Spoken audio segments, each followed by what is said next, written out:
Hello everybody. I'm standing at a place called Potter's Bridge, which is just outside where I live in Southwold. It's on the it's a Raden to Rentham road. Now, if you want to know everything that is wrong with this country at the moment, this is a perfect example. 10 years ago or so, this Broad, well, the Broad, which is basically reeded up now, but a little bit of water in the distance, used to flow into the North Sea, yeah? And it was kept clear by an excavator, which used to be stored in a compound up there. They built the compound, put the excavator and the equipment it needed, the Environment Agency did, to keep the sluice clear, because it keeps silting up, because the sea keeps pushing sand up the beach. And everybody was happy. This was kept pretty dry. Along here used to be the odd puddle down the side on really bad tide surges and what have you, but apart from that we could all get along nicely. Since then the Environment Agency changed their minds. They started leaving the digger down in the at the sluice. Of course it was getting buried in sand and going rusty, and so every time they wanted to use it they had to take a team down there to get it up and running. So things started to fail from that point. Then of course we had the rich Londoner buys the land over there, or gets hold of the land or something via one of the relatives of the farmer, and now won't let anybody down to the sluice to dig it out. There's been ongoing disputes and what have you, and inaction by councils. We had MPs down here dipping their Wellington boots in this water. To last two, Coffee, and then latest Labour one, who I can't even remember her name. I know it's double-barrelled, but so now the road is closed. It's only 4x4 till people who can risk taking their cars through here come through here. It's flooded at the moment. It's nowhere nearer getting cleared. There's lots of pontificating on social media about how bad it is, and there's a few virtue signallers there sending letters to MPs, which is a complete waste of bloody time. The councillors, as you can see, this Range Rover can get through, but only just. Councillors have been coming down here and saying how they're going to sort it out, and they're going to put depth levels on it and signs up and all this, and as yet, apart from a load of bloody wind and pissing about, nobody has actually done anything of any good whatsoever. Even the bloke who should be allowing the Environment Agency across his land, he's just sticking two fingers up at the court orders.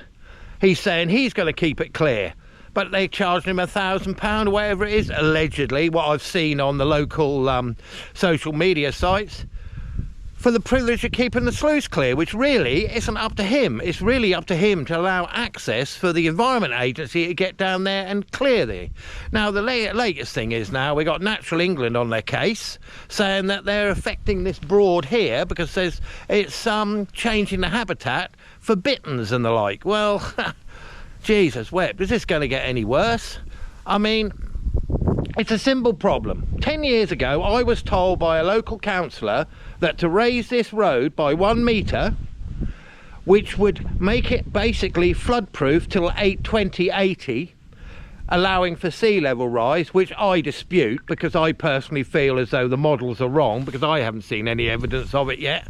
But I think it's pretty much a permanent fix. It would cost 8 million quid. Well, even if you doubled that, that's 16 million quid. For 16 million quid, they can raise the road from over there to over there by 1 metre, which will bring it to about here. Problem solved. No more worries. Make this a bridge.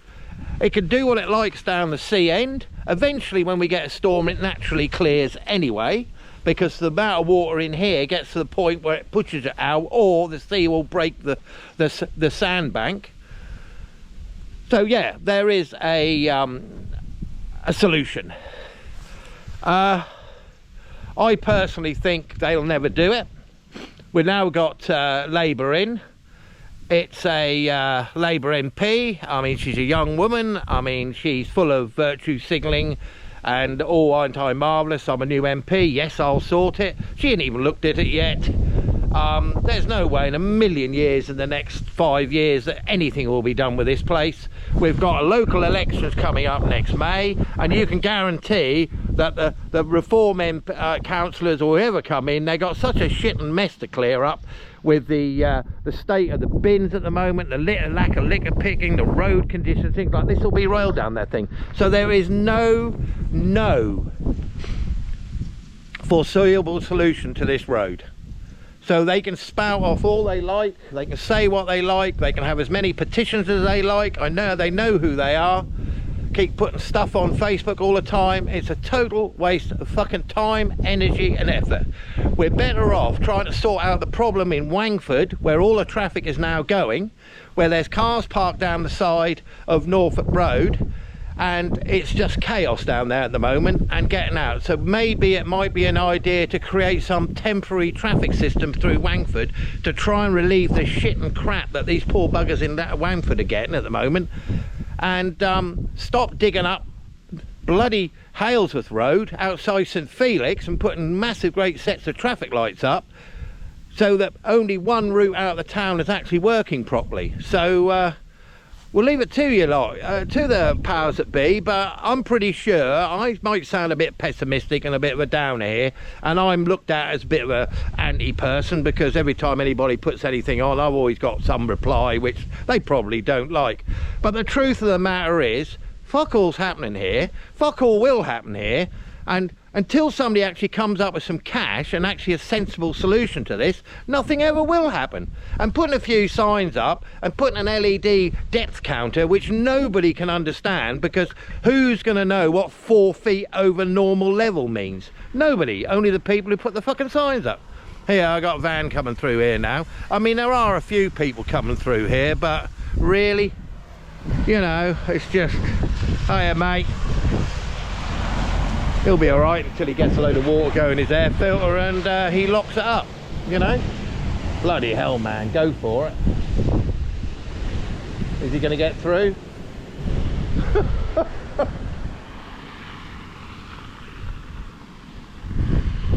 Yeah, he's lucky. Going through there. Oh, we got another one coming as well. Right, I better sign off, I suppose, before I get wet, because we got all these vans and cars coming through here.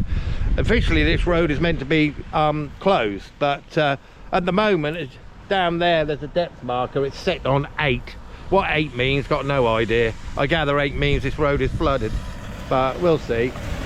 You know, but it's only 4x4s and commercial vehicles coming through here. I daren't bring my car. The problem you get down here is, over time, all the old bangers and bits of shit that come through here, they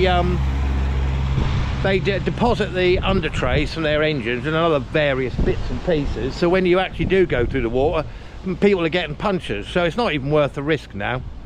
Right, I'm going to shoot because the light is now failing me, and I need to get this online anyway. It'd be great if you subscribe and what have you, and you know, and it'd be interesting to see what people think. I'll probably get slated like I normally do, but I don't give a shit anymore. See you later, everybody. Goodbye.